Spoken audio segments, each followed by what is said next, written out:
Hi everyone, it's Rebecca, and March is Endometriosis Awareness Month. Throughout this month, I will be helping to raise awareness by posting information on the condition and how functional medicine can support it. But today I want to focus on the awareness aspect of endometriosis. Endometriosis can be a debilitating condition where every month women experience excruciating period pains on a level similar to the pain of childbirth. Many people, including women, have never even heard of endometriosis. And when so many women suffer with period pains, how do we know what is normal and when to seek help?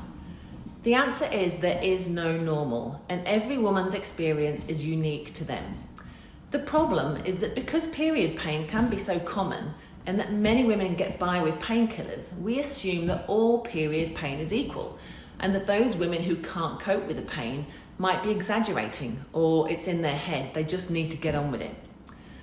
An endometriosis sufferer, aged 20, describes a visit to A&E on an endometriosis support forum and writes, "Morphine reduced the pain enough that I didn't feel like I was in absolute agony, but I couldn't go about my day. The gynecologist told me I shouldn't have come in and I should just take paracetamol and ibuprofen because nothing about me indicates there is anything wrong. When I am not hurting, I feel guilty and question if I even feel the pain at all or if I am somehow lying to myself." This really sums up the emotional and physical trauma of this condition. So what is it? Endometriosis is where cells similar to the lining of your uterus grow outside the uterus, forming lesions and scar tissue.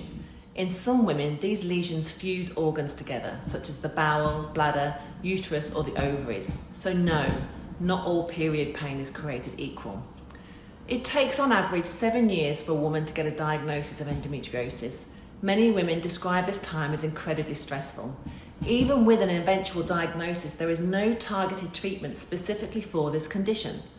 Conventional treatment options currently include pain relief drugs, hormone treatments such as the contraceptive pill or drugs that stop the production of estrogen and put the body in a state of temporary menopause, or surgery to remove lesions in the body, or in extreme cases a hysterectomy.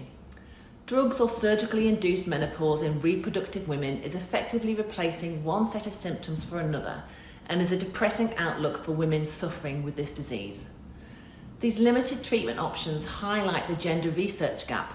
Less than 2.5% of publicly funded research is dedicated solely to reproductive health, despite the fact that 1 in 3 women in the UK will suffer from a reproductive or gynecological health problem. However, there is 5 times more research into erectile dysfunction, which affects 19% of men, than into premenstrual syndrome, which affects 90% of women. A recent debate in Parliament acknowledged that research into female-specific health conditions was lacking. So what next? How do we raise awareness? How do we get more research and ultimately more treatment options?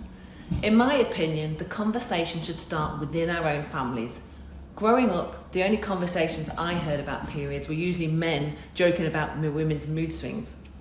I've always been quite open about talking about periods, it's my job, but I can understand why many women are not comfortable about being so open about their own period health.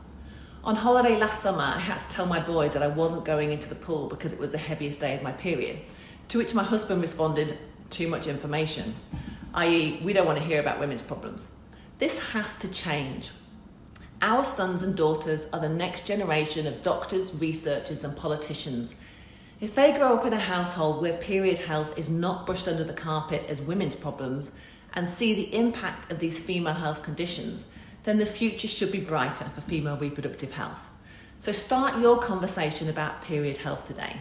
Thanks for listening.